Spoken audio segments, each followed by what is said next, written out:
Bien, hermana, gracias a Dios. Hoy un día maravilloso, gracias a Dios. Fresco. Amén. Entonces, gracias al Señor, hermana, y un saludo Hermano, especial para todos mis hermanos. amén. Tenemos la cámara congelada. Cuando la cámara se congela, los que nos ven por Facebook solamente escuchan la voz nada más y ven una pantalla oscura. Trata de tocarla nuevamente. A ver, ahora sí. Perfecto, hermano. Gloria al Señor Listo, Jesús. hermano. Amén. Bueno, predíquenos en esta mañana, mi amado hermano, la palabra del Señor.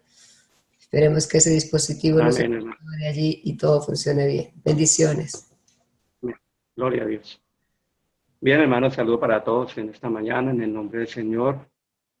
Una bendición poder compartir esta mañana todas estas bendiciones, momentos de comunión, de oración, de las alabanzas.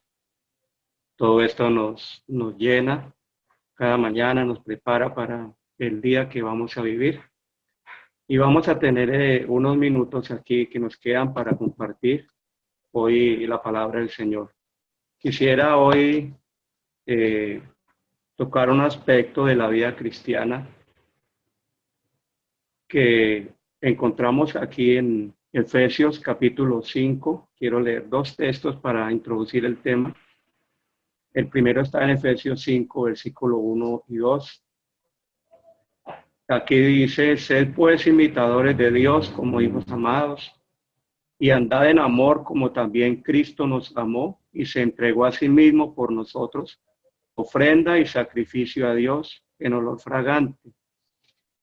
El otro texto está en Filipenses capítulo 2, el versículo 17, y dice: y aunque sea derramado en libación sobre el sacrificio y servicio de vuestra fe, me gozo y regocijo con todos vosotros. El aspecto que quiero hoy mostrar es el aspecto sacrificial de la vida cristiana. Eh, Quiero mirar en el libro de Levítico, señalar allí un bosquejo en forma breve y de pronto dejar algún principio allí sentado para en otra ocasión poder entrar en detalles.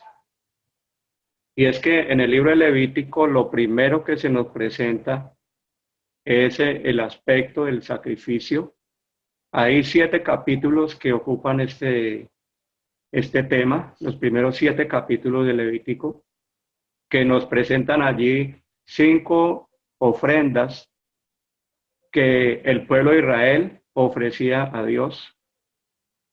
Habían en estos 5, habían 3 que eran voluntarios.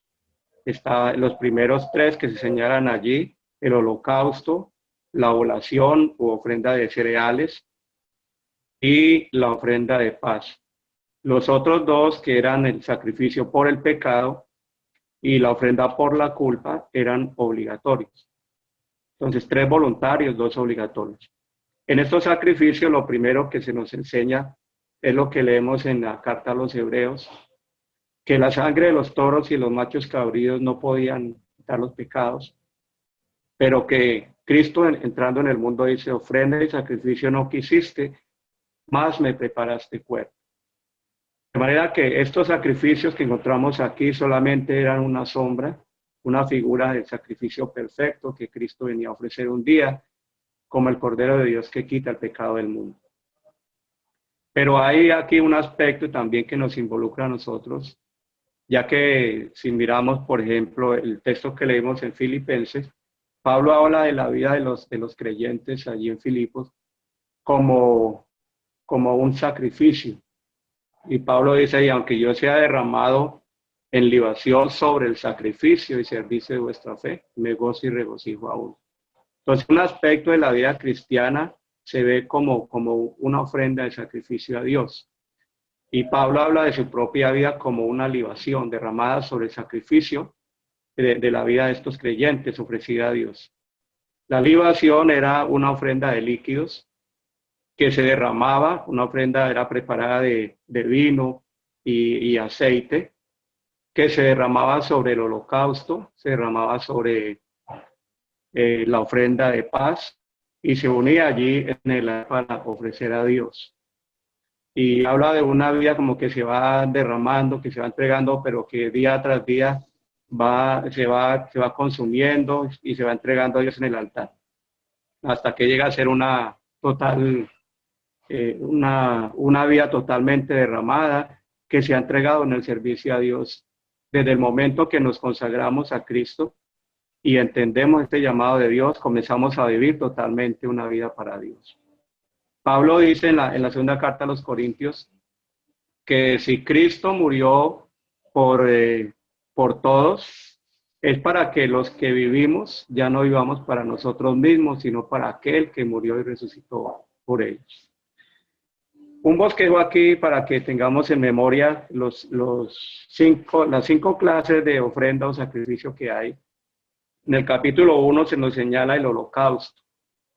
En el capítulo 2 se nos habla sobre la ofrenda de oblación, ofrenda de cereales. En el capítulo 3 se nos habla sobre las ofrendas de paz, ofrenda de reconciliación, ofrenda de comunión. El capítulo 4, allí nos habla de la ofrenda por el pecado. El capítulo 5, versículo 14, ahí se nos habla ya sobre las ofrendas expiatorias, que se llaman también ofrendas por la culpa, o también se llaman ofrendas de restitución, ofrendas de enmiendas. Cada una de estas ofrendas tiene un aspecto que tiene que ver con la obra que Cristo hizo por nosotros, con lo que Él hizo para llenar todas nuestras necesidades en nuestra relación con Dios y mantener esa comunión con la presencia de Dios. Hay puntos sobresalientes que también quiero señalar. Y cada ofrenda tiene como un punto sobresaliente que es el que se enfatiza. Por ejemplo, en el holocausto, el punto sobresaliente es el fuego. Cuando miramos el capítulo 6 en adelante, ya los últimos textos, y el capítulo 7, se nos habla sobre las leyes que gobiernan estos sacrificios. Y allí cuando se habla del holocausto, miramos del capítulo 6, versículo 10 en adelante, ahí se está hablando mucho sobre el fuego, cuando se habla de la ofrenda del holocausto. Dice, el fuego en el altar no se apagará, sino que el sacerdote cada mañana se levantará y quitará la ceniza allí del altar y pondrá leña y el fuego se mantendrá prendido. Era una responsabilidad del sacerdote mantener el fuego encendido en el altar, porque en ese fuego era que se iba a ofrecer el holocausto. Si no había fuego allí, no había ofrenda, no había sacrificio, porque el sacrificio era consumido allí en el altar por este fuego. Recordemos que Dios prendió este fuego no lo encendieron los sacerdotes, sino que cuando se consagró el tabernáculo y el altar se dedicó a Dios, y Aarón y sus hijos ofrecieron allí ofrendas. La Biblia dice que descendió fuego en la presencia de Dios y consumió los holocaustos, entonces aquel fuego quedó prendido allí en el altar. De ahí en adelante ellos tenían la responsabilidad de mantenerlo prendido mañana tras mañana, apartando las cenizas, llevándolas a un lugar.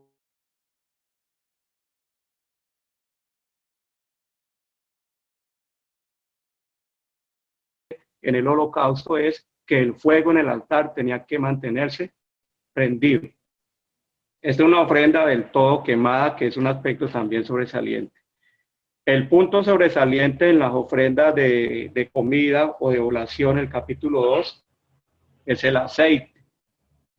El aceite que en la Biblia es un símbolo o una figura del Espíritu Santo, que nos habla acerca de este aspecto. Esta ofrenda nos habla de Cristo no como muriendo en la cruz, sino más bien de Cristo en su vida, porque aquí no hay derramamiento de sangre. Nos muestra a Cristo viviendo una vida humana perfecta. Aquí dice que no había levadura, aquí no había miel en esta ofrenda, pero allí había aceite, había flor de harina, o sea, harina bien cernida, especial. Había también sal. Y esto nos muestra acerca de los aspectos de la vida de Cristo. Esa harina nos habla de la humanidad de Cristo perfecta, sin pecado, una vida sin malicia, una vida donde no había en él ningún defecto. La Biblia dice que él fue sin mancha, perfecto, apartado de los pecadores, hecho más sublime que los mismos cielos. La naturaleza de Cristo era perfecta en todos los aspectos. Un ejemplo perfecto para nosotros. Esa era una ofrenda que era para ser comida por los sacerdotes en parte, y otra parte era quemada sobre el altar. El aspecto del aceite nos habla de el Espíritu Santo en la vida de Cristo. Cristo fue engendrado por el Espíritu Santo, su naturaleza humana, pero también él fue ungido por el Espíritu Santo, y toda la vida humana de Cristo fue una dependencia total del Espíritu Santo. El aspecto de la sal nos habla de esa parte incorruptible de Cristo. Cristo era incorruptible en su naturaleza, y aún vemos que en su muerte la Biblia dice que el cuerpo de Cristo no vio corrupción. Al tercer día, antes de que su cuerpo viera corrupción, la Biblia dice que se levantó entre los muertos, porque hay un salmo, el Salmo 16, donde dice: no permitirás que tu santo vea corrupción. Entonces la sal nos habla de la naturaleza incorruptible de Cristo. Cuando participamos nosotros de esa naturaleza, la Biblia dice que tiene ese efecto en nosotros de preservarnos a nosotros de la corrupción, de toda la corrupción que hay en el mundo. El apóstol Pedro habla de eso, dice que nosotros, mediante el conocimiento de Jesucristo y todas las promesas que tenemos, la vida que hemos recibido de él, dice que hemos sido hechos participantes de la naturaleza divina, habiendo huido de la corrupción que hay en el mundo. Es decir, la única manera de nosotros mantener una vida apartada del pecado, una vida en santidad, es cuando nosotros nos estamos alimentando continuamente de Cristo, y esa naturaleza se mantiene en nosotros, porque Él es el único que puede guardarnos de tantas cosas cuando salimos a la calle, cuando estamos en diferentes lugares. Esa naturaleza de Él en nosotros, si hemos participado de Él, nos va a guardar. Muchas veces nos va a preservar, a hacernos ese sentir: no entres a tal lugar, no mires tal cosa, no digas esto, porque tenemos esa naturaleza en nosotros que nos va a preservar. El mundo está en corrupción, pero la naturaleza de Cristo está en nosotros, y eso hace que nuestra vida sea diferente en medio de una generación adúltera y perversa. El aspecto el sobresaliente en la ofrenda de paz es la grosura. Las partes más ricas del animal que se ofrecían allí en el altar, que Dios le prohibió al pueblo, a los sacerdotes, comer esta parte. Dice: ninguna grosura comeréis, sino que las grosuras eran para entregarlas a Dios en el altar. La parte más sustanciosa y más rica era allí en el altar para Dios. Esa es la parte sobresaliente allí en la ofrenda de paz, y es una ofrenda de comunión. Ya quiero señalar un punto aquí importante en esta ofrenda. El punto, el sobresaliente en la ofrenda por el pecado es la sangre, porque aquí es donde se nos muestra que la sangre de Cristo es la que obtuvo el perdón para nosotros. Somos perdonados por la muerte de Cristo en la cruz. Este sacrificio está centrado en eso, y se habla sobre los diferentes pecados: el pecado del sacerdote, el pecado de la nación completa, el pecado de un príncipe, el pecado de una persona común. Y nos muestra que la sangre de Cristo es la que cubre el pecado en cualquier aspecto y en cualquier persona. Y ese es el punto sobresaliente. Somos perdonados solamente porque Cristo murió en la cruz del Calvario. Sin la sangre de Cristo no hay perdón. La Biblia dice que sin derramamiento de sangre no hay remisión de pecado. Y ese es el aspecto sobresaliente aquí, la sangre. En la última ofrenda aquí que señalamos, la ofrenda de expiación u ofrenda por la culpa, el aspecto sobresaliente es la restitución. Porque además de que se ofrecía allí el sacrificio como en la ofrenda por el pecado, la persona que venía a traer esta ofrenda tenía que hacer restitución.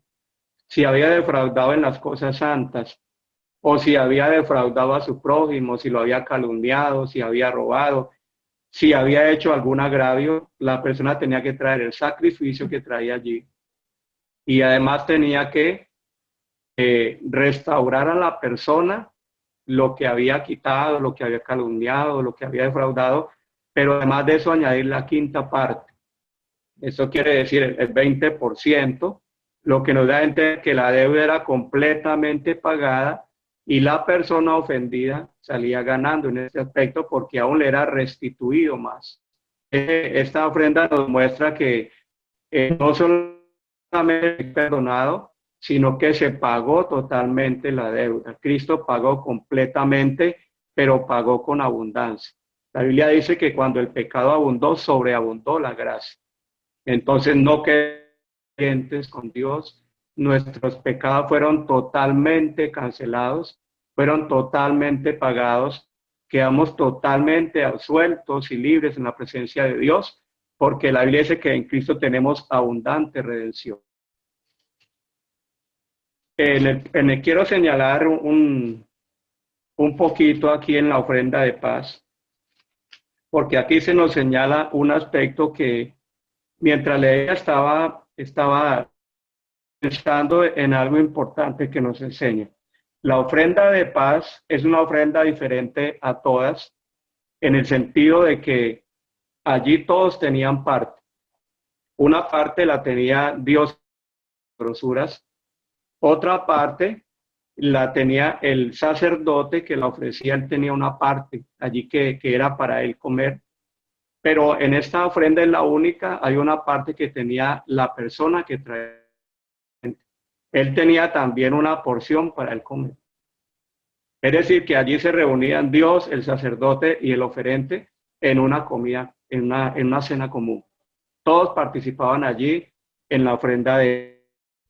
Por eso esto es una ofrenda de comunión, porque este es el aspecto que nos quiere mostrar la palabra de Dios, que Cristo no solamente perdona nuestros pecados, que no nuestras culpas, sino que tenemos allí el privilegio de sentarnos a la mesa con el Señor y participar con Él.